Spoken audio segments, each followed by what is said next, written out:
দেখেন আমাদের মধ্যে কে আহলে হাদিস, আবার ফির আমাদের মধ্যে কেউ হানাফি, আবার হানাফির মধ্যে আবার ফির দেখা গেল কেউ দেওবন্দি, আবার ফির কেউ দেখা গেল বেরেলভি, আবার কেউ দেখা গেল আবার ফকিরি। মুসলমান আমাদের আহলে হাদিসের ভিতরে কেউ হলো জামাতে ইসলামী, আবার কেউ হলো তাবলিগি জামাত, আর কেউ মুবাল্লিগে জামাত, কেউ হলো মুবাল্লিগে ইসলাম, কেউ হলো শাফি। মেলা রকমের দলে আমরা বিভক্ত। ইসলাম দরদি ভাইয়েরা আমার, একটা দল এমনই দল যে দলের কথা বলতে গেলে মানে দিল কাঁদে। ফজরের নামাজ, জোহরের নামাজ, আসরের নামাজ হচ্ছে তখন তারা বলছে সালাতুম ওয়া সালামুন আলাইকা ইয়া রাসূলুল্লাহ নাহনু ইবাদু মুহাম্মাদিন সাল্লাল্লাহু আলাইহি ওয়াসাল্লাম। আফসোস কি বাত, এরা কি পড়াশোনা করেছে না কি করেছে? এরা কি কিছু খেয়ে পড়েছে না খুদ খেয়ে পড়েছে গো? নাহনু ইবাদু মুহাম্মাদিন বলেন তো কোন মাওলানাকে এটা বলা যাবে কি? হ্যাঁ, আরে নাহনু ইবাদুল্লাহ, আমরা তো হলাম আল্লাহর বান্দা। নাহনু ইবাদু মুহাম্মাদিন নেই, আমরা মুহাম্মাদের বান্দা নই, আমরা হলাম আল্লাহর বান্দা। ওইখান করে যদি ওরা বলতো নাহনু উম্মাতু মুহাম্মাদিন সাল্লাল্লাহু আলাইহি সাল্লাম তাহলে ঠিক ছিল। আমরা হযরত মুহাম্মদ মুস্তাফা সাল্লাল্লাহু আলাইহি সাল্লামের উম্মত, এটা বললে পরে ঠিক ছিল। কিন্তু বলছেন নাহনু ইবাদু মুহাম্মাদিন সাল্লাল্লাহু আলাইহি সাল্লাম। তারপরে নামাজের ভিতরেও শিরিক, নামাজের ভিতরেও আমাদের এই বেদাতি কাম, নামাজের ভিতরেও আমাদের পাপ। সেই জন্য আল্লাহ রাব্বুল আলামিন কোরআন শরীফের মধ্যে বলেছেন ফাওয়াইলুল লিল মুসাল্লিন আল্লাযীনা হুম আন সালাতিহিম সাহুন। ওয়াইল বলে একটা জাহান্নাম, বাওয়াইল মানে হলো খারাপি ওই ব্যক্তিদের জন্য যারা নামাজ পড়ে, নামাজ পড়েও তারা নামাজ পড়তে জানে না, নামাজ পড়েও তারা নামাজের গুরুত্ব বুঝে না, নামাজ পড়ে এমনি মাথা ঠোকে উঠে বসে, কিন্তু নামাজ কি জিনিস তারা জানে না। লোক দেখানো নামাজ পড়ে, আল্লাহ রাব্বুল আলামিনের ভয়ে নামাজ পড়ে না। যখন জঙ্গলে থাকে তখন নামাজ পড়ে না, যখন বাজারে শহরে থাকে নামাজ পড়ে না, গরু বাছুর চড়াই বকরি চড়াই ময়দানে থাকে তখন নামাজ পড়ে না, যখন বাড়িতে থাকে নামাজ পড়ে, বিয়ে এসে তখন নামাজ পড়ে, বন্ধু বান্ধবের সঙ্গে সালাত নামাজ আদায় করে, কিন্তু নিরালাই নির্জনে যখন পড়ে যায় তখন নামাজ পড়ে না। জানেন মাঠে নামাজ পড়লে বেশি নেকি। আপনি ময়দানে গিয়েছেন, কাজ করছেন, নাঙ্গল বাইছেন, আজান হয়ে গেল, নাঙ্গলটা ছেড়ে দিয়ে ওখানে যদি আপনি তায়াম্মুম করেও নামাজ পড়েন, এই নামাজটা আল্লাহর দরবারে মকবুল। আপনি ধান কাটছেন, নামাজের আজান হয়ে গেল, পানি নেই, ওইখান করে পবিত্র মাটি, মাঠের মাটি তো পবিত্র, ওই মাটিতে তায়াম্মুম করে যদি সালাতটা আদায় করতে পারেন এটা আরো ভালো, আরো মঙ্গল। জঙ্গলে আছেন, ঝুড়ে কাট কাটছেন, ওখানে তো কেউ নাই, নামাজ পড়লেও কেউ দেখেন না, নামাজ না পড়লেও কেউ দেখেন না, ওইখান করে সালাত আদায় করতে পারলে, ওইখানে নামাজ আদায় করতে পারলে এই নামাজ হলো আল্লাহর দরবারে মকবুল। তো ভাইয়ের আমার, নামাজের ভিতরেও শিরিক আছে। কোরআন হাদিসে আল্লাহ রাসূল বললেন মান সাল্লা ইউরাই ফাকাদ আশরাকা, মান সামা ইউরাই ফাকাদ আশরাকা, মান তাসাদ্দাকা ইউরাই ফাকাদ আশরাকা। তাহলে শিরিক অনেক রকমের আছে। আল্লাহ রাব্বুল আলামিনের নবী বলেন যারা নামাজ পড়লো লোক দেখানো শিরিক করলো, যারা রোজা রাখলো লোক দেখানো শিরিক করলো, যারা দান খায়রাত করলো সাদকা করলো লোক দেখানো এরাও শিরিক করলো। তাহলে দান খায়রাত করলো লোক দেখানো শিরিক করলো, বুঝতে পারলেন? নামাজ পড়লো লোক দেখানো, বুঝতে পারলেন? কিন্তু সিয়াম রাখলো, রোজা রাখলো লোক দেখানো, হয়তো বুঝতে পারলেন না। রোজা রাখলেন লোক দেখানো কেমন করে জানেন? রোজা তো রাখলেন, দুপুর বেলাতে খুব খিদা লাগলো, ঘরের মধ্যে ঢুকে পড়লেন, খিল মেরে দিয়ে খানিকটা পানি খেলেন, দুধ খেলেন, না হয় দুটি ভাত খেয়ে নিলেন, আবার যেমন মাগরিবের আজান হয়ে গেল, ইফতার করার জন্য মসজিদে চলে গেলেন।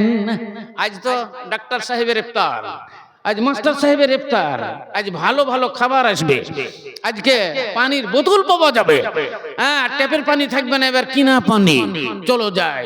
দেখলে দুপুর বেলাতে খাওয়া দাওয়া হয়ে গেল, আবার ফির মাগরিবে গিয়ে মুসল্লিদের সঙ্গে রোজাদারদের সঙ্গে জয়েন করে দিয়ে আপনি তাদের সঙ্গে রোজা ইফতার করলেন, বলেন এটা লোক দেখানো হলো? এটা আল্লাহর জন্য হইল না, আল্লাহর জন্য হইল না। আল্লাহ বলছেন যারা রোজা রাখে আমার জন্য রাখে, আস-সাওমুলি ওয়া আনা আজজি বিহি। যখন কেউ বান্দা রোজা রাখে আমার সন্তুষ্টি লাভের জন্য রাখে। অতএব আল্লাহ ফেরেশতাদেরকে বলেন ইফতারের সময়, ও ফেরেশতারা তোমরা সইরা যাও। ডান কাঁধে ডান, বাম কাঁধে দুই ফেরেশতা আছে আপনারা জানেন। সারা জীবনের কর্ম তারা লিখতেছে, সকাল থেকে সন্ধ্যা পর্যন্ত, সন্ধ্যা থেকে সকাল পর্যন্ত 24 ঘন্টা তারা আপনার দুই কাঁধে আছে। একজনের নাম হলো কিরামিন আর একজনের নাম হলো কাতিবিন। এরা দুই ফেরেশতা লিখতেছে। আপনি ঘুমাবেন তারা ঘুমাবে না, আপনি গল্প করবেন তারা গল্প করবে না, আপনারা ট্রেনে চলবেন সে ট্রেনে চলবে না, স্বামী স্ত্রীতে আনন্দ করবেন তারা আনন্দ করবে না। ইসলাম দরদি ভাইয়ের আমার, আপনি ঘুমিয়ে থাকবেন কিন্তু তাদের কাজ তারা করতেই থাকবে। তাদের ঘুম নেই, তাদের নিদ্রা নেই, তাদের তন্দ্রা নেই। তাদেরকে খালি লিখার জন্য, আপনার জীবনের কর্মগুলোকে লিখার জন্যই নিযুক্ত করা হয়েছে। এদের কাজই হলো লিখা। ডান সাইডে একজন লিখছে, বাম সাইডে একজন লিখছে। একজনের নাম হলো কিরামিন আর একজনের নাম হলো কাতিবিন। ইসলাম দরদি ভাইয়ের আমার, তাহলে বুঝতে পারলেন না, ওই যে দুপুর বেলাতে খাবার খেয়ে নিলেন এটা আল্লাহর জন্য হইল না, মানুষ দেখানো হইল। তাহলে এটা শিরিক হলো। তাহলে শিরিকের বেশ কয়েকটা ভাগ বস্তবী রহমতুল্লাহ আলাইহি লিখেছেন। একটা হলো শিরিক ফিল ইবাদত, একটা হলো শিরিক ফিল ইলম, একটা হলো শিরিক ফিল তাসাররুফ, আর একটা হলো শিরিক ফিল আদাত। আচ্ছা একটু একটু করে বলবো, একটু একটু করে না বললে টাইম শেষ হয়ে যাবে, সেই জন্য একটু একটু হালকা করে আপনাদের বলবো। ইসলাম দরদি ভাইয়ের আমার, এক নম্বর হলো শিরিক ফিল ইবাদত। ইবাদতের মধ্যে শিরিক, ইবাদতের মধ্যে শিরিক। ইবাদত কাকে বলে? ইবাদত হলো নামাজ, রোজা, হজ, যাকাত, এগুলা হলো ইবাদত। তাহলে নামাজের ভিতরে আমাদের শিরিক, রোজার ভিতরে আমাদের শিরিক, এবং আমাদের সালাতের ভিতরে শিরিক, হজের ভিতরে শিরিক, যাকাতের ভিতরে শিরিক। হজের ভিতরে কেমন শিরিক? অনেক মানুষ আছে লোক দেখানো হাজি, বাড়ি থেকে চলে গেল হজ করার জন্য, কিন্তু মনে মনে আশা আমাকে কেউ হাজি বলে না, আমাকে যেন হাজি বলে ডাকে, সেই জন্য আমাকে হজ করতেই হবে, আমাকে হজ করতেই হবে। এত কিছু কিছু মানুষ আছে হজ করতে যায়, দেখা গেল 5 বিঘা জমি, 6 বিঘা জমি আছে, 6 বিঘা জমি, দুটো ছেলে একটা মেয়ে। বলেন তো হাদিসে লেখা আছে, আল্লাহ কোরআনে বলেন লিজ্জাকারে মিসলা হাজ্জিল উনসাইন, তোমাদের সম্পত্তির ভাগ, পুত্র পাবে ডবল, কন্যা পাবে একহারা। পুত্র যদি ডবল পাই, কন্যা যদি একহারা পাই, 6 বিঘা জমি যদি হয় তাহলে এক কন্যা হাফ আর এক পুত্র ডবল, তাহলে 2 পুত্র মানে 4 ভাগ, আর কন্যা দিয়ে 1 ভাগ, তাহলে 5 ভাগ। 5 ভাগ হলো, তাহলে ছেলেটা পাবে 5 ভাগ যদি হয়, 5 বিঘা জমি যদি থাকে, তাহলে এক ছেলে পাবে 2 বিঘা, আর এক ছেলে পাবে 2 বিঘা, কন্যা পাবে 1 বিঘা। 5 বিঘা হলো আল্লাহ রাব্বুল আলামিনের বিধান। কিন্তু দেখা গেল মেয়েটা 1 বিঘা পেয়ে যাবে, তখন আমার জমিটা খাদ হয়ে যাবে, আমার জমিটা বিক্রি হয়ে যাবে, মেয়ে বিক্রি করে দিবে, জমি আমার খাম হয়ে যাবে। 5 বিঘার দাগ তখন 4 বিঘা হয়ে যাবে। সেই জন্য মেয়েকে ফাঁকি দিয়ে 2.5 বিঘা করে 2 ছেলেকে লিখে দিল। লিখে দিয়ে লোকেরা বলছে হাজি, লোকেরা বলছে আপনি তো বড় অন্যায় করলেন না, 2 ছেলেকে লিখে দিলেন, মেয়েটাকে ফাঁকি দিয়ে দিলেন। এ পাপ আপনার বহুত পাপ। হাদিসে লেখা আছে মান কাতা মিরাসা ওয়ারাসাহু কাতা আল্লাহু মিরাসাহু আনিল জান্নাহ। আল্লাহ নবী বলেন যারা ওয়ারিসের মিরাস যারা নষ্ট কইরা দেয়, আল্লাহ রাব্বুল আলামিন তার বংশ হতে জান্নাত নষ্ট কইরা দিবেন। যারা বংশ নষ্ট করবে, হকদারের হক নষ্ট করবে, আল্লাহ তার হক থেকে জান্নাতকে কেটে নিবে। মিশকাত শরীফের হাদিসে একবারে দেখবেন 3 কোণা করে লেখা আছে।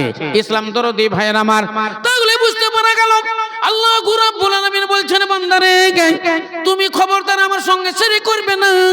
ইবাদতের ভিতরে, নামাজের ভিতরে এবং সালাতের ভিতরে, রোজার ভিতরে, দান খায়রাত করবে, দান খায়রাতের ভিতরে এবং হজ করবে। হজ করতে গেলেও তোমরা আমার সঙ্গে শিরক করিও না। অর্থাৎ লোক দেখানো হাজি যদি হওয়া যায় তাহলে এই হাজি শিরকে হইয়া যায়। এ মক্কা গিয়ে ধাক্কা খেয়ে নাম ফুটাইলো হাজি গো, মক্কা গিয়ে ধাক্কা খেয়ে নাম ফুটাইলো হাজি গো, যেই বাগুন আছে এবার হইল দুনিয়ার পাজি গো। মেলা হাজি দেখবেন, হাজি নাম নিয়ে নিয়েছে, টুপি মাথায় দিয়েছে, টুপি মাথায় দিয়ে লোককে দেখাচ্ছে আমি হলাম হাজি, কিন্তু দেখা গেল মুদিখানার দোকানে বসে আছে, 100 গ্রাম নিলে 90 গ্রাম দেয়, 100 গ্রাম নিতে গেলে 90 গ্রাম দেয়, 10 গ্রাম ওখান করে ডাঁড়ি মেরে দেয়। এবার টুপিটা হলো তার চিহ্ন। হ্যাঁ, এটা হলো মানুষকে ঠকানোর একটা পদ্ধতি। এই টুপি, হ্যাঁ, পাঞ্জাবি পায়জামা, এগুলা সব আমাদের লোক দেখানো হয়ে গেছে, বড় বড় জুব্বা। ইসলাম দরদি ভাইয়ের আমার, আল্লাহ রাব্বুল আলামিন বলেন বান্দারে তোমার আমি অন্তর দেখবো, হৃদয় দেখবো, তোমার টুপি দেখবো না, তোমার পাঞ্জাবি দেখবো না, পায়জামা দেখবো না। ইন্নাল্লাহা লা ইয়ানজুরু ইলা সুওয়ারিকুম ওয়ালা ইয়ানজুরু ইলা কুলুবিকুম। মহান আল্লাহ রাব্বুল আলামিন বলেন আমি তোমাদের চেহারা দেখব না, ধন সম্পদ দেখব না, একমাত্র আমি তোমার অন্তর দেখব। সেই জন্য বুখারী শরীফে বহুত হাদিস, তার মধ্যে প্রথম হাদিস যেটা সেটাই হলো ইন্নামাল আমালু বিন্নিয়াত। মানুষের আমলের দারোমদার তার নিয়তের উপরে, এটাই হলো মূল্যবান জিনিস। মানুষের যে নিয়ত, মানুষের যে মন, এই মনটাই হলো আসল। আল্লাহ রাব্বুল আলামিন তৈরি করেছেন, ওর নাম হলো মন, যেটাকে আমরা বলি রুহু, যেটাকে বলে আমরা আত্মা। তাহলে বলেন তো মানুষের শরীরে সমস্ত কিছু দেখা যায়, মানুষের আত্মা কেন দেখা যায় না? মানুষের রুহু কেন দেখা যায় না? এই জন্যই দেখা যায় না, রুহু হলো হাওয়া। রুহু জিনিসটাই হলো হাওয়া। হাওয়া মানে হলো দম, আমরা যেটাকে বলি দম, এটা হলো বাতাস, এটাই হলো দম। আল্লাহ কোরআন শরীফে বলছেন যে আমি মানুষকে সৃষ্টি করার পর ওয়ানাফাখা ফীহি মির রূহ, আমি আমার রূহ ওর ভিতরে ভরে দিলাম, অর্থাৎ ফুঁক দিয়ে দিলাম, দম দিয়ে দিলাম। দেখবেন একটা ঘড়ি মসজিদে আছে, 8 দিন পর জুম্মাতে যাচ্ছেন তো বন্ধ হয়ে গেছে। একজনা বলছে ঝাঁটো, আরে মসজিদের ঘড়ি বন্ধ, মসজিদের ঘড়ি চলছে না। আর একজন দেখছে তো সত্যি তো চলছে না। তখন আর একজন বলছে কি হলো রে, ঘড়ির ঘড়ি চলে না। আর একজনা বলছে দম ফুরিয়ে গেছে, এর দম ফুরিয়ে গেছে, সেই জন্য ঘড়ি চলে না। এবার দেখা গেল একটা চাবি দিয়ে দম দিতে লাগলো, কার কার কার কার করে যখন দম দেওয়া হয়ে গেল ঘড়ি চলতে লাগলো। তাহলে ওর দম ফুরিয়ে গেছে বলে ঘড়ি বন্ধ হয়ে গেছে। আপনার হৃদয়ে মহান আল্লাহ রাব্বুল আলামিন ওয়ানাফাখতু ফীহি মির রূহ, আল্লাহ বলছেন আমার রূহ আমি ফুঁকে দিয়েছি, আমি তার হৃদয়ে দম দিয়ে দিয়েছি এবং তার নির্দিষ্ট সময় দিয়েছি। এই নির্দিষ্ট সময়টা তার দম চলবে, যতদিন পর্যন্ত এই দম চলবে ততদিন পর্যন্ত ও দুনিয়াতে জীবিত থাকবে। যেদিন ওর দম ফুরিয়ে যাবে সেদিন ও মরে যাবে। ঘড়ির কাঁটা যেমন চলে ভাই টিকি টিকি কইরা যায়, ঘড়ির কাঁটা যেমন চলে ভাই টিকি টিকি কইরা যায়, ঘড়ির দম ফুরালে শোনো হাই কাঁটা যে দাঁড়ায়। তাহলে ঘড়ির দম ফুরিয়ে গেলে ঘড়ির কাঁটা দাঁড়িয়ে যায়। ওই রকম মানুষের হৃদয়ের দম যেই দিন ফুরিয়ে যায় সেই দিন মানুষেরও দম হারিয়ে যায়, মানুষের কাঁটা বন্ধ হয়ে যায়। তখন আর হাত চলে না, তখন আর পা চলে না, মুখ চলে না, তখন তার শরীর অচল হইয়া যায়। এই শরীর তখন আর কোনো দম থাকে না, এ শরীর অমূল্য হইয়া যায়। ইসলাম দরদি ভাইয়ের আমার, যেটাকে আমরা বলি প্রাণ পাখি, যেটাকে বলি আমরা প্রাণ পাখি। তাহলে প্রাণ পাখি মৌতের পাখি, মৌতের ডর, যেদিন মালিকুল মউত ডাক দিবে সেই দিন দুনিয়া ছেড়ে আপনাকে চলে যেতে হবে। কিন্তু এই দুনিয়াতে আমরা দুনিয়ার রং তামাশায় মেতে আছি বন্ধু, এই রং তামাশা চিরদিন থাকবে না, এই রং তামাশা চিরদিন থাকবে না। এই দুনিয়াতে আছো তুমি, দুনিয়াতে আছো তুমি টাকা পয়সা নিয়ে, মরণ দুনিয়াতে আছো তুমি টাকা পয়সা নিয়ে, মরার পরে করবে দাফন সাদা কাফন দিয়ে। যাইবে তুমি খালি হাতে, যাইবে তুমি খালি হাতে, পড়ে রবে সবই, থেমে যাবে জীবন তোমার, বন্ধ হবে আঁখি ওরে মন, থেমে যাবে জীবন তোমার, বন্ধ হবে আঁখি। সব ছেড়ে দিয়ে চলে যেতে হবে, কিছুই সঙ্গে যাবে না, কিছুই সঙ্গে যাবে না। কোথায় কোন জিনিস রাখবেন সেটাও বলার সময় পাইবেন না, সেটাও বলার সময় পাইবেন না। মহান আল্লাহ রাব্বুল আলামিন মানুষের মধ্যে দিয়েছে দম। এই দম যতক্ষণ চলবে ততক্ষণ পর্যন্ত আপনার জীবনের গাড়ি চলবে। যেমনই দম ফুরিয়ে যাবে আপনার গাড়ি বন্ধ হয়ে যাবে, এই গাড়ির চাক্কা চলবে না, আপনার 11 নম্বর থেমে যাবে, হাত থেমে যাবে, চোখ থেমে যাবে, চোখ দাঁড়িয়ে যাবে। বন্ধু, দুনিয়া ছেড়ে আপনাকে চলে যেতে হবে। তাহলে মহান আল্লাহ রাব্বুল আলামিন বলেন, লা তুশরিক বিল্লাহ, খবরদার তোমরা আমার সঙ্গে অংশ স্থাপন করো না, আল্লাহর সঙ্গে অংশ স্থাপন করো না। ইন্নাশ শিরকা লাযুলমুন আযীম, নিশ্চয়ই শিরক হলো বড় জুলুম। লুকমান হাকিম তার ছেলেদের ডাক দিয়ে বলেছিলেন, ইয়া বুনাইয়া লা তুশরিক বিল্লাহ, খবরদার তোমরা শিরক কইরো না, শিরক কইরো না। ইন্নাশ শিরকা লাযুলমুন আযীম, নিশ্চয়ই শিরক হলো বড় অত্যাচার, বড় জুলুম। তাহলে এই শিরক আমাদের জন্য আল্লাহ রাব্বুল আলামিন হারাম করেছেন, আল্লাহর সঙ্গে অংশ স্থাপন করা যাবে না। যেহেতু আমরা আল্লাহর সঙ্গে অঙ্গীকার করে এসেছি লাস্তু বিরাব্বিকুমের পরিবর্তে কালুবালা, ওই কালুবালাতে মুসলমান ছিল না। কালুবালায় শুধু মুসলমান ছিল না, ওখানে মুসলিম ছিল, ওখানে হিন্দু ভাইরা ছিল, খ্রিস্টান ছিল, জৈন বৌদ্ধ ছিল, কোলভিল ডোং সাঁতাল হাঁড়িমুতি সবাই ছিল। দুনিয়াতে এসে আমরা এসব পার্থক্য করেছি। আল্লাহর দরবারে রুহু একটা, আল্লাহ সৃষ্টি করেছেন সমস্ত রুহু, আর সকলের সামনে আল্লাহ অঙ্গীকারবদ্ধ হয়েছেন, বলো আলাস্তু বিরাব্বিকুম। আমরা বলেছিলাম কালুবালা। তাই মানুষ যখন মইরা যায়, কবরের ভিতরে দুইজন ফেরেশতা এসে তাকে বলে মান রাব্বুকা, বলো তোমার রবকে।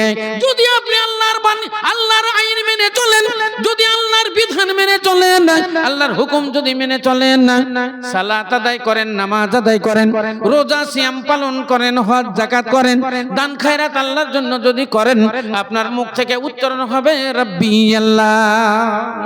আপনার মুখ থেকে কি উচ্চারণ হবে? রাব্বি আল্লাহ। হাদিসের ভিতরে আছে যেমনই ওর মুখ থেকে উচ্চারণ হবে রাব্বি আল্লাহ, তখনই গায়েবী একটা শব্দ হয়, গায়েবী একটা শব্দ হবে সাদাকা আব্দি, আমার বান্দা সত্য বলেছে। ফাফরিশু মিনাল জান্নাহ ওয়ালবিসু মিনাল জান্নাহ ওয়াফতাহু বাবাম মিনাল জান্নাহ। আল্লাহ রাব্বুল আলামিনের নবী বলছেন গায়েবী একটা শব্দ হয়, শব্দতে বলে বান্দা আমার সত্য বলেছে, বান্দা আমার সত্য বলেছে, ওকে জান্নাতি পোশাক পরিয়ে দাও, ওর কবরে জান্নাতি বিছানা বিছিয়ে দাও, আর জান্নাত থেকে একটা খিড়কি খুলে দাও। জান্নাতের সুগন্ধি বাতাস, জান্নাতের সুগন্ধি হাওয়া, জান্নাতের সুখ, জান্নাতের যা কিছু সব ওই কবরের মধ্যে পৌঁছাতে থাকবে। ইসলাম দরদি ভাইয়ের আমার, যদি আমরা আল্লাহর আইন মেনে চলি, আল্লাহর হুকুম যদি মেনে চলি, তাহলে বুঝতে পারলেন, হ্যাঁ আল্লাহর জন্য করতে হবে ইবাদত, অন্যের জন্য ইবাদত করা হবে না। আমরা সালাত আদায় করি, নামাজ পড়ি, এই নামাজ পড়া, রোজা করা, হজ যাকাত করা, এগুলা হলো আল্লাহর হক, এগুলা হলো আমাদের হুকুকুল্লাহর ভিতরে। এটা হলো শিরিক ফিল ইবাদত। অতএব ইবাদত আল্লাহর জন্য হবে, আল্লাহর জন্য আমাদের মানে সিনাতে হাত বেঁধে দাঁড়াইতে হবে, আল্লাহর জন্য রুকু হবে, আল্লাহর জন্য সিজদা হবে।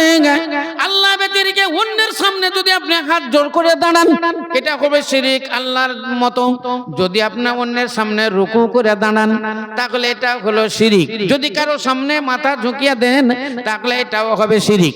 কোন পীর সাহেব হোক না কেন, কোন আপনার পীর হোক না কেন, এবং কোন পয়গম্বর হোক না কেন, কোন হুজুর হোক না কেন, যেই হোক না কেন, যার সামনে আপনি খাড়া হয়ে দাঁড়াবেন, জোড় হাত করবেন, এটাই হবে আপনার শিরিক ফিল ইবাদাত। ইবাদত আল্লাহর জন্য খাস, অতএব আপনি অন্যের সামনে দাঁড়াতেই পারবেন না। দাঁড়ালে পারে এ শিরিক হবে। আমরা যেমন পীরের সামনে দাঁড়াই, হুজুর বলে আমরা জোড় হাত করে দাঁড়াই, অনেকে আবার রুকু করে, আবার ফির কেউ সেজদায় পড়ে যায়, তার কদম চুমে, তার পা চুমে, মেলা রকমের জিনিস আছে। যান আপনার পাথর চাপড়ির মেলায়, আপনি দেখতে পাবেন। একটা জায়গায় গেলাম আমি, পাথর চাপড়ির মেলাতে গিয়ে দেখলাম একটা জায়গাতে তুন্দুরের মতো খোঁড়া আছে, মানে আপনার এর মতো চুলোর মতো খুঁড়ে দেওয়া হয়েছে, আর ওতে কাঠ দিয়ে দিয়েছে, আগুন জ্বালিয়ে দিয়েছে। আর 3-4 জন ফকির, বিশাল বিশাল ফকির, তাদের মাথাতে ফিতে বাঁধা, আর কিচ্ছু নাই, পরন গোটা উলঙ্গ, আর 3-4টা করে তসবির মালা, আর এখান করে একটা কালো রঙের ফিতে জোড়ানো আছে, আর একটা চাড্ডি পরা আছে, আর কিছু নাই, আর একটা হাতে একতারা আছে আর বাজাচ্ছে, আর ওর চতুর্দিকে ঘুমছে আর বলছে এ ধুম্বারাবর ধুম, এ ধুম্বারাবর ধুম, পীরের কদম চুমরে তোরা, পীরের কদম চুম। তাহলে ওরা ঘুরছে আর খালি ওই বলছে। বলেন এটা কি মুসলমান? এরা কি মুসলমান? এরা কি মুসলমানের মধ্যে গন্তি হয়? এদেরকে কি মুসলমান বলা যায়? আল্লাহ রাব্বুল আলামিনের সঙ্গে এরা শিরিক করে, এরা পীরের মুরিদ, পীরের পূজা করে, এবং পীরের পায়ে সিজদা করে, এবং পীরের কাছে মাথা নত করে, এবং যা কিছু চাওয়ার পীরের কাছে চাই। ইসলাম দরদি ভাইরা আমার, তাহলে বুঝতে পারা গেল এ হলো শিরিক ফিল ইবাদাত। এবার আসেন আপনাকে বলে, একটা হলো শিরিক ফিল তাসাররুফ। তাসাররুফ কাকে বলা হয়? শিরিক ফিল তাসাররুফ, তাসাররুফ মানে পরিবর্তন করা। এই পরিবর্তন তাসাররুফ, এ হলো মহান আল্লাহ রাব্বুল আলামিনের হুকুম, এ হলো কুদরতে ইলাহি, এইগুলো মহান আল্লাহ রাব্বুল আলামিন, তাছাড়া অন্য কেউ এটা করতে পারে না। ইসলাম দরদি ভাইয়ের আমার, মেঘ পরিচালনা করবে কে? মহান আল্লাহ। বাতাস পরিচালনা করবে কে? মহান আল্লাহ। ঝড় পরিবর্তন করবে কে? মহান আল্লাহ। তুফান দিবে কে? মহান আল্লাহ। বৃষ্টি বর্ষণ করবে কে? মহান আল্লাহ। বলে না বালা মুসিবত দিবে কে? মহান আল্লাহ। ইসলাম দরদি ভাইয়ের আমার, এবার যদি আমরা মনে করি আল্লাহ ব্যতিরেকে অন্য কেউ করতে পারে, আল্লাহ ব্যতিরেকে আমাদের পীর হাওয়া চালিয়ে দিতে পারে, আমাদের পীর সেবা হাওয়া বন্ধ করে দিতে পারে, ভূমিকম্প বন্ধ করতে পারে, কারো ভিতরে যদি আপনি এটা বলেন, মনে করেন কোন ইমাম হোক, কোন মানে আপনার পীর পয়গম্বর হোক, কোন মুর্শিদ হোক, যারই ভিতরে আপনি মনে করবেন এই ক্ষমতাটা রয়েছে, এটা শিরিক ফিত তাসাররুফ। ইসলাম দরদি ভাইরা আমার, না না, এটা মুসলমানের জন্য জায়েজ নয়, মুসলমানেরা করতে পারে না। মুসলমান যদি এটা করে, সে মুসলমান থেকে খারিজ হইয়া যায়, মুসলমান থেকে সে খারিজ। কারণ এগুলোর মালিক হলো আল্লাহ, চন্দ্র চালানেওয়ালা আল্লাহ।